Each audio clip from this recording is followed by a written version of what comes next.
अगर इस्लाम के ऊपर कोई आंच आती है तो तब ये यूएसए जो है ना वो सोया होता है। अब क्या है, अब क्या वो कह रहे हैं कि ब्लैक लिस्ट में डाल देंगे, तब ग्रीन लिस्ट में डाल दिया था हमें, जो हमारे के ऊपर जो काम हुए थे तब ग्रीन लिस्ट में डाल दिया था। अच्छा इंडिया में पेट्रोल 106 रुपए लीटर। तो इधर 300 है। हाँ जी। तो हम तरक्की पे हैं कि वो, हम अमीर हैं कि वो अच्छा ज्यादा पैसे दे के गरीब आप हैं। अमीर हो। वो गरीब हैं तो वो तो तरक्की तो करेंगे, वो तो भीख मांगते हैं ना। कौन भीख मांग? ये इंडिया वाले कटोरा लेकर घूमोगे। मैं आपको बता दूं, मेरी जवानी की बात है। जी जी जी आज से 50 साल पहले ठीक है पाकिस्तान का 1 रुपया था ना, जी। तो इंडिया के 3 रुपये होते थे, अच्छा इतना था।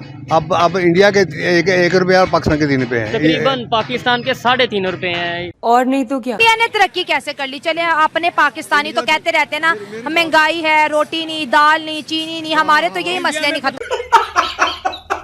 गुर्बत किसी ने फैलाई, वो जो ऊपर बैठे हुए उन्होंने। जितना पेट्रोल महंगा होगा गुर्बत आएगी, अमीरी नहीं आएगी। वो आपकी बात सही है, पहले मेरी भी बात तो सुने। हाँ जी। वो 120 में लीटर ले रहे हैं, 106। तरक्की क्यों ना करे? कहीं कुछ स्टेट में 106 है, कुछ स्टेट में 95 है, किसी में 96। तो वो तो तरक्की तो करेंगे, वो तो भीख मांगते हैं ना। कौन भीख मांग? ये इंडिया वाले भीख इंडिया देता है पैसा, आपको पता है उसके किसको खजाने देता में है? कितने पैसे? बांग्लादेश को दिया, श्रीलंका को दिया, पाकिस्तान के जो लोग जाते हैं उनका जो 50% मेडिकल फ्री है, बांग्लादेशियों का फ्री है। अगर जो हमारे पाकिस्तान में ने किसी ने मांगा है ना, तो वो इमरान खान ने मांगा उनसे।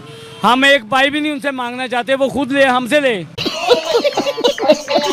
जय हिंद दोस्तों, आपको ये खबर लग चुकी होगी कि अमेरिका में प्रेसिडेंशियल इलेक्शंस होने हैं और इस प्रेसिडेंशियल इलेक्शन की रेस में एक इंडियन है विवेक रामास्वामी, और विवेक रामास्वामी को जिन्होंने सपोर्ट किया है उनका नाम है एलन मस्क। आप जानते हैं टेस्ला के ओनर, स्पेसएक्स के ओनर एलन मस्क और दुनिया के अमीर आदमी विवेक रामास्वामी पे दांव खेल रहे हैं। और ऐसा क्यों हो रहा है? पाकिस्तानी मीडिया में यह हाहाकार मचा हुआ है कि अब एक इंडियन अमेरिका की कमान संभालेगा, जैसे इससे पहले एक हिंदू जो कि ऋषि सुनक है उन्होंने यूके की कमान संभाली। ऐसे ही अमेरिका में भी एक हिंदू जो कि इंडियन ओरिजिन है वो कमान संभालेंगे और इससे इंडिया का काफी बेनिफिट हो सकता है। क्या आपको लगता है इंडिया का बेनिफिट हो सकता है? बेनिफिट तो अलग बात है, लेकिन सबसे इंपॉर्टेंट है एक हिंदू, एक इंडियन अमेरिका में जाके प्रेसिडेंशियल इलेक्शन में पार्टिसिपेट कर रहा है और उन्हें दुनिया का अमीर आदमी एलन मस्क सपोर्ट कर रहा है। एक बात बताएं कि हमारी बड़ी मार्केट है ये इंडियंस की बड़ी मार्केट है। तो डेफिनेटली वो चाहेंगे कि उनके आईफोन की जो हब्स हैं, जो मेन उनकी मार्केट है वो आईफोन, टेस्ला, जो जितनी बड़ी बड़ी कंपनीज है वहाँ पे अपनी जो है ना फर्म्स खोलें। एज इसके अगेंस्ट के वो पाकिस्तान में खोलेंगे। पाकिस्तान की तो लिमिटाइज किया हुआ है। हलवा पकाओ। बुलेट ट्रेन शुरू की है, सबने देखा है, बिल्कुल फेसबुक में भी आ रही है। बुलेट ट्रेन वो बनाने तक चले गए और हम लोग जो है ये वाघा बॉर्डर पे जो है वो कर रहे हैं कि जी वो हम लोग बेहतर कर रहे हैं, वो कम कर रहे हैं। तो ये कोई तरक्की का वो मेयार नहीं है। उनको इसी वजह से रिस्पेक्ट दी जाती क्योंकि उनकी इकोनॉमी अच्छी है। अच्छा, वहाँ पे बिजनेस है, हमारे पास बिजनेस कोई नहीं है। ठीक है। वहाँ पे कंपनीज जाके इन्वेस्ट करती हैं, उनके पास ज्यादा अमाउंट में आती है। अच्छी क्या है आप? चाय बेचने वाला था, तो देखिए किधर है, आपको पता है कितना पढ़ा लिखा है? चाय बेचता था, रेल मास्टर की डिग्री है उसके पास। और डिग्री पैसों की जितनी मर्जी। चलो वो चाय बेचता है, अपने मुल्क को कहाँ से कहाँ ले गया ये बताओ। वो दहशतगर्द है। कैसे? कौन सा दहशत? वो जो उसके आदमी खड़ा होता है उसको मार देता है। ऐसा कर हमारे इंडिया पे कब्जा किया, वो अच्छा इंसान है। इंडिया पे कब्जा किया? और कश्मीर पे कोई कब्जा नहीं किया। कब्जा किया, कोई कब्जा नहीं, मोदी ने किया। कोई कब्जा नहीं किया। कब्जा किया होता, इधर आओ, इधर आओ। कोई कब्जा नहीं किया। कब्जा कहाँ से आ गया? ये कश्मीर पे कब्जा नहीं, कोई कब्जा नहीं किया। कब्जा किया उनकी पुलिस उधर है, हमारे कश्मीरी तंग है। हमारे कश्मीर में आर्मी नहीं है क्या? आर्मी है मगर ये हमारे कश्मीर में आर्मी है तो ये हिफाजत के लिए है। तुम उनसे सौदा कर लें हैं, उसके दौर में कब्जा हो जाए कश्मीर के ऊपर, तो ये मोदी दहशत कर दिया है। कश्मीर तो शुरू से भारत के पास है, कब्जा कब किया उसने? उन्होंने जहाज उड़ाया, हमारे जहाज ने उनको पकड़ लिया, उसके अभिनंदन के बाद अच्छा। पकड़ लिया। हमारे इतने इंटेलिजेंट हैं सारे, वो उसको हिलने भी ना दें। और आपके जब उन्होंने 93,000 पकड़े थे उसके बारे में क्या ख्याल है? वो पकड़ाए गए थे, पकड़े नहीं गए क्या थे। 93? पूरी दुनिया में रिकॉर्ड है कि किसी मुल्क की आर्मी ने सिलेंडर नहीं किया। 93,000 फौजी उनके जेलों में थे। तो इमरान खान जैसे लोग हैं ना, 71 वाली जंग में, 71 वाली जंग में ना वो भी गद्दारी की हुई थी पाकिस्तान से। अब तो सच बोल दे। पाकिस्तान से कह रही हूँ कि तरक्की क्यों नहीं कर रहे। वो कहते हैं हमने कुलभूषण, हमने अभिनंदन पकड़ा। वो कहते हैं आपने एक अभिनंदन पकड़ा, हमने आपके 93,000 सिपाही पकड़े। आप बताएं। पकड़ा तो पकड़े हैं ना, तस्वीरें भी हैं ना। नहीं, एक मिनट, पकड़े हैं। मैं आपको बताता हूँ, वो जब हमारी बगावत हुई है ना, देन उन्होंने पकड़े हैं। ठीक है, हमारा फौजी, हमारी फौजी ने लड़ने से पहले मेरी बात पूरी सुने। हमारा फौजी ऐसा कोई भी नहीं था जो सिलेंडर किया है। ठीक है, हमें पीछे से हुक्म हुआ है कि आप वापस आए। हमारे फौजियों की कमर पे गोलियां लगी थी, सीने पे नहीं थी लगी हुई। हमारे फौजी लड़ने के पीछे से ऑर्डर हुआ है। रिकॉर्ड तो बन गया है ना वापिस पाकिस्तानी। लेकिन आज भी अल्लाह पाक के शुक्र से और करम से ना, जो हमारी फौज है ना, वो दुनिया के पहले नंबर पे है और पहले नंबर पे रहेगी। किसी फसाद की वजह से या किसी फितने की वजह से हमने फौज के फौज है तो हम है, फौज है तो हम अपने घरों में सुकून से नहीं हटेंगे। क्यों? हमारी फौज जो भी कर रही है वो हमारी सूरत के लिए कर रही है। ठीक है, कभी भी वो हमारे जो कहते हैं हमें नुकसान नहीं पहुंचा सकती। और ऐसा जो बंदा काम करता है ना, जो कहता है, चलो आप कहते हो फौज नंबर 1 है। देखें, आर्मी के बगैर मुल्क बहुत कमजोर है। आर्मी हमें स्ट्रॉन्ग बनाती है। आपने वैसे, मेरा टॉपिक कोई और है, उनकी वजह से हम सेव हैं। हमारे बॉर्डर, हम उन जवानों को सलाम पेश करते हैं जो अपने घर बार छोड़ के बॉर्डरों पे हमारी हिफाजत करते हैं। लेकिन हमने इंडिया से 4 जंगें लड़ी, चारों हमने मुंह की खाई। क्यों? The Pakistan courses.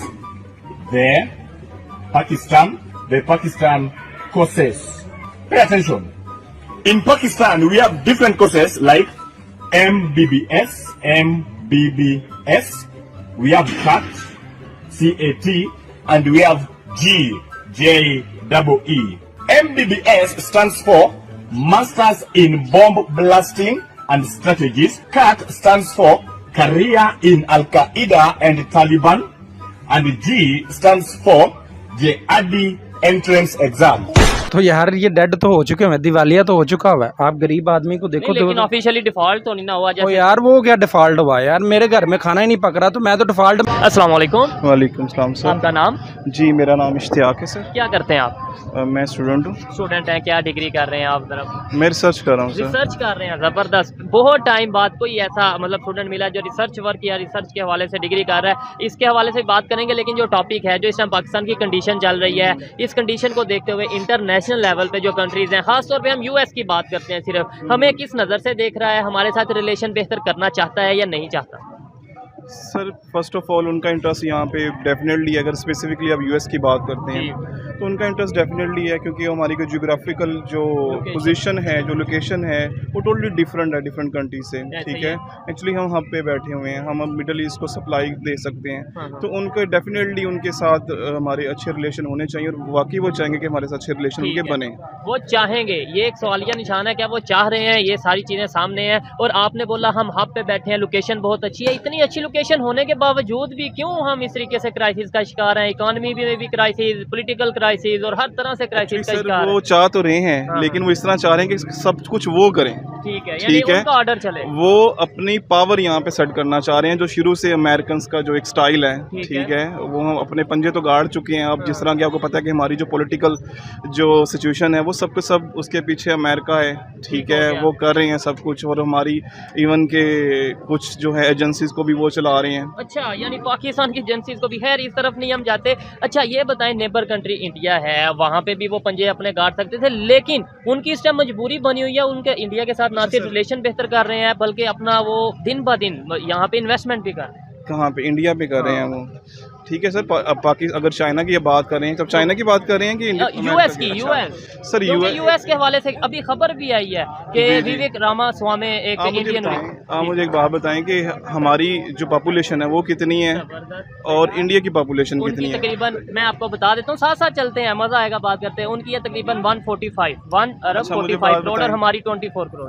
आप मुझे एक बात बताएं कि हमारी बड़ी मार्केट है या इंडियंस की बड़ी मार्केट है? तो डेफिनेटली वो चाहेंगे कि उनके आईफोन की जो हब्स हैं, जो मेन उनकी मार्केट है, वो आईफोन, टेस्ला, जो जितनी बड़ी बड़ी कंपनीज है, वहाँ पे अपनी जो है ना फर्म्स खोलें। एज इसके अगेंस्ट के वो पाकिस्तान में खोलेंगे। पाकिस्तान की तो लिमिटाइज किया हुआ है हमने। दोस्तों, अगर हम बात करें पाकिस्तान की, तो पाकिस्तान की कंडीशंस काफी बदहाल हो चुकी है। इस रिएक्शन वीडियो में आपने देखा कि किस तरह से ये यंगस्टर सपोर्ट कर रहा है इंडिया को, और इंडिया की जो ग्रोथ स्टोरी है उसको सपोर्ट कर रहा है, क्योंकि इंडिया ने इनिशियल डेज से ही अपने एजुकेशन पे फोकस किया, डेवलपमेंट पे फोकस किया। वहीं पे एक समय पे भारत से अलग होकर पाकिस्तान, जो कि हमसाया मुल्क बोलते हैं, उसने कुछ ग्रोथ नहीं की है, सिर्फ परमाणु बम बनाने के अलावा कुछ नहीं किया है, लेकिन इसका खामियाजा उसे भुगतना पड़ रहा है।